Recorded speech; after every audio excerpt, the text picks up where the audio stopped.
Today on the 1UpBeat.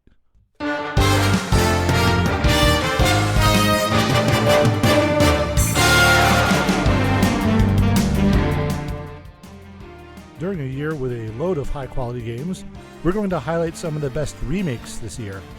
You'll hear music from Hirokazu Ando, Trevor Garekis, Yoko Shimomura, and many, many more.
Welcome back to the show.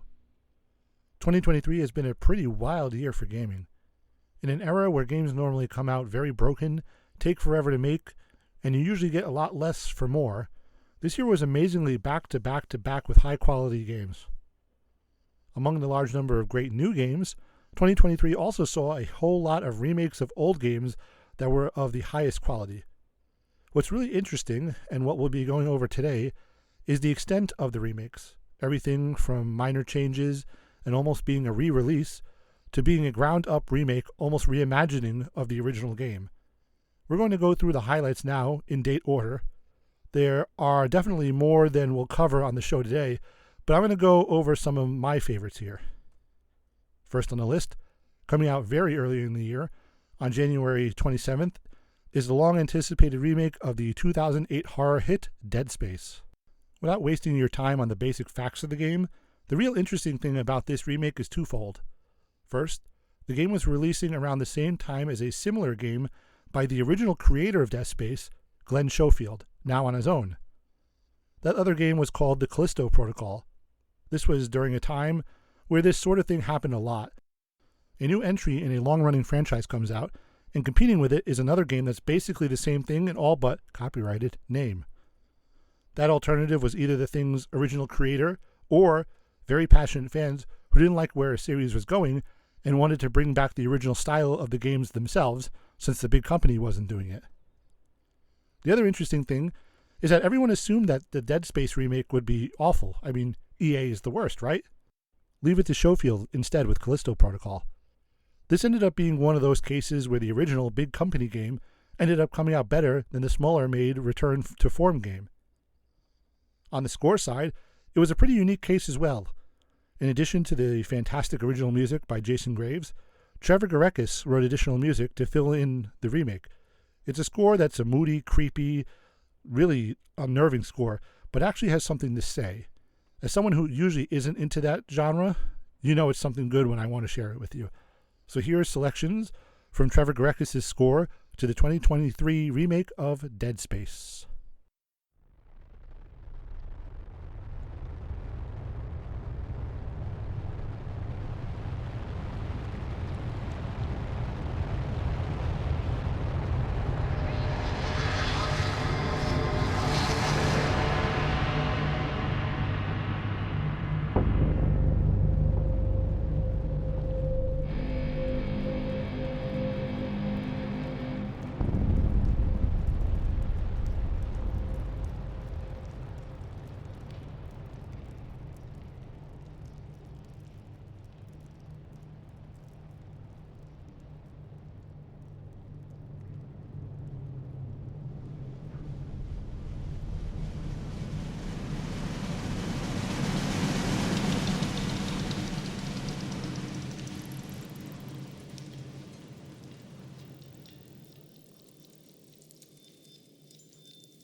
highlighting the best symphonic game music from every generation.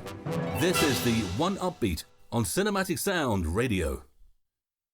Less than 2 weeks after Dead Space, on February 8th, we saw the release of the long-rumored remake/remaster of Metroid Prime.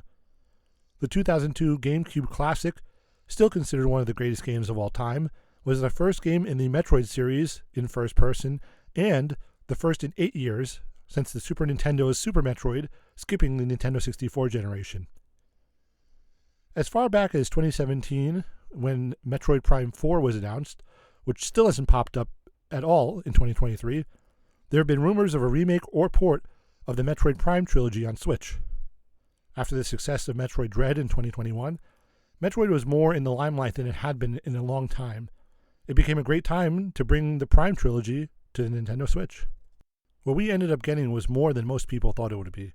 While only the first of the 3 Prime games, it was a wildly polished version, graphics beautifully remade, completely faithful, and ran unbelievably well on the aged Switch hardware.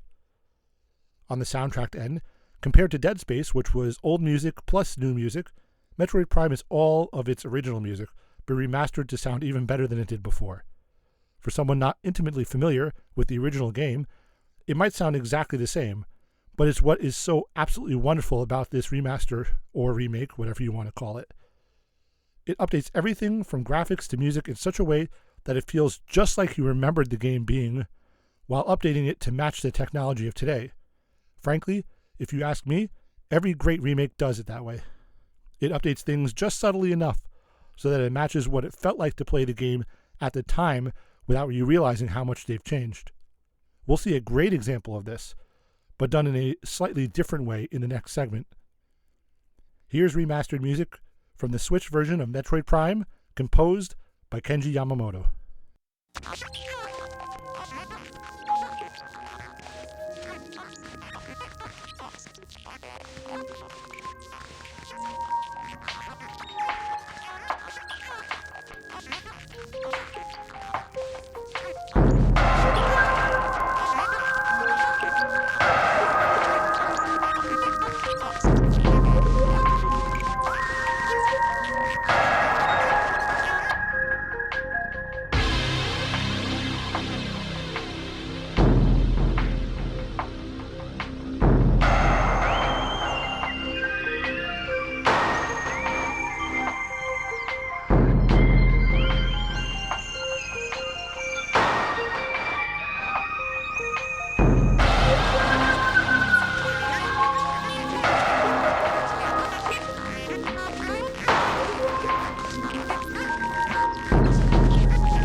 You are listening to the 1UpBeat with your host, Eric Silver.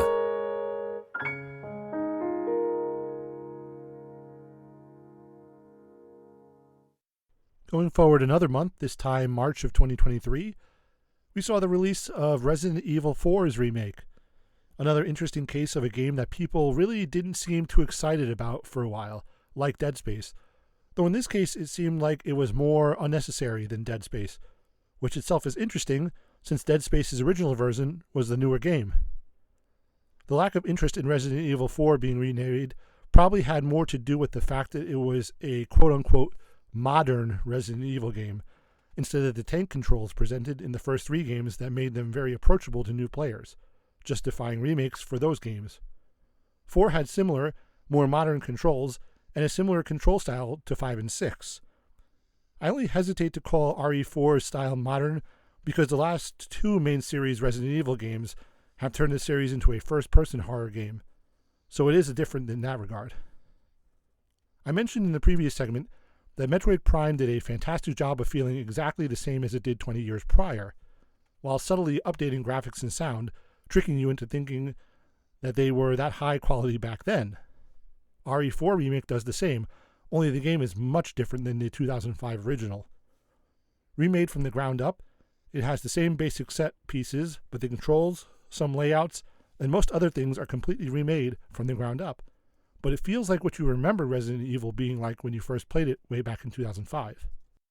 The most fun was when I finished the remake and wanted to pop in the original version to see just how much the graphics were updated, not expecting much of a difference with anything else, and then shocked to see how different the game was. I had no clue how much had actually been changed to update the remake to feel modern in the current era. It was almost impossible to play the original version so soon after the remake. Of course, one of the other ways the game was very much updated from the ground up was in the music. It doesn't keep the exact same music and add more, like Dead Space. It doesn't just brush off the dust and remaster the original soundtrack like Prime did. This is all new arrangements. They're for the same parts and similar in melody in some cases, but they're completely remade with different instrumentation, different tempos, just arranged completely differently altogether. But they're still tied to the original in a way. Besides that, it's a bunch of new music to flesh out the additional scenes in the game. The game itself survived the skepticism to end up being one of the highest rated games of 2023, all for a remake everyone thought was unnecessary. The music deserves similar praise, with fantastic rearrangements and new material that blends well together and perfectly complements the classic horror atmosphere of one of the most beloved Resident Evil games in the series. Here's music from Resident Evil 4 Remake.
You are listening to the 1UpBeat on Cinematic Sound Radio. Finally on the show today, it's been a moody ride so far, huh? 2000s era horror, creepy isolation on a seemingly deserted planet, more 2000 era horror. Maybe we should lighten things up for the ending here. Well, do I have a treat for you? One of the most loved RPGs of all time was a special collaboration between Nintendo and Squaresoft in 1996.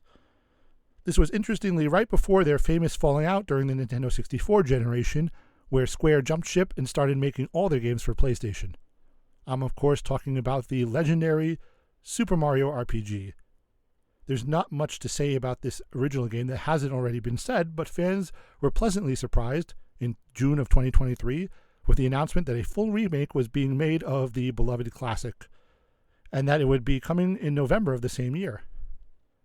As we've done a bit of analysis of what's different in the game itself and the music compared to the original, it's more different than Metroid Prime, but not as different as Dead Space or Resident Evil. The graphics are fully updated to be bright, clean, and fully 3D. The soundtrack includes all new arrangements of the classic music. There really isn't new music in there at all, but all the tracks have been updated fantastically. They clearly sound very different. Where Metroid Prime, it's extremely hard to hear any differences. Super Mario RPG is very, very clearly updated. But the styles are the same, meaning the same tempos, generally the same feeling.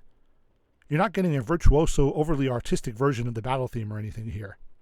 So if you're to rank the four games' soundtracks from least to most different, I would say it would go Metroid Prime, Super Mario RPG, Dead Space, and then finally Resident Evil, the most different, since Dead Space did have some old tracks in there along with the new music. Like I said about the game itself, the music doesn't really need much of an introduction. The new arrangements are by the original composer, Yoko Shimomura herself, who was seemingly thrilled to be back and being able to revisit the game. If you're already familiar with this soundtrack, you're definitely going to have a great time spotting the new interpretations of instrumentation in these new arrangements. If you're new to the game's music, get prepared to get the music stuck in your head for the next quarter century while you seek out the game's music. I'm glad we get to end the show on such an upbeat note today, no pun intended.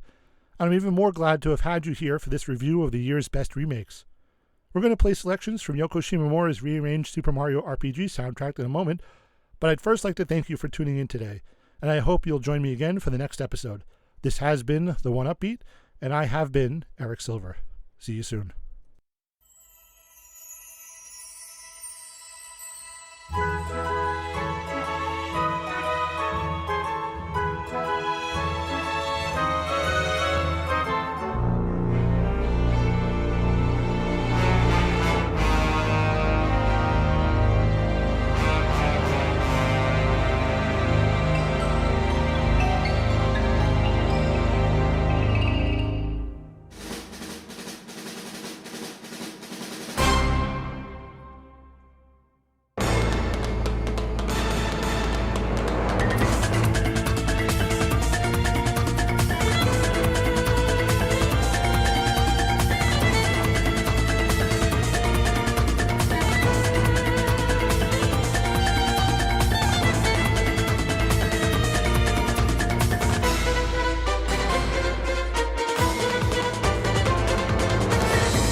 Thank you for listening to the Cinematic Sound Radio Podcast. I want to thank Tim Burton for providing his voice for all the bumpers you hear throughout the program, and to David Coscina for providing Cinematic Sound Radio's theme music. If you have any questions, comments, or concerns, please email us at cinematicsound@yahoo.com. You can find us on social media on Twitter, Facebook, and Instagram. And wherever you're listening to us today, please take a moment right now to leave us a rating and a review of the podcast. You can get a Cinematic Sound Radio t-shirt at our TeePublic store. You can join our Patreon at patreon.com/cinematicsoundradio. And don't forget to check us out on the web at cinematicsound.net.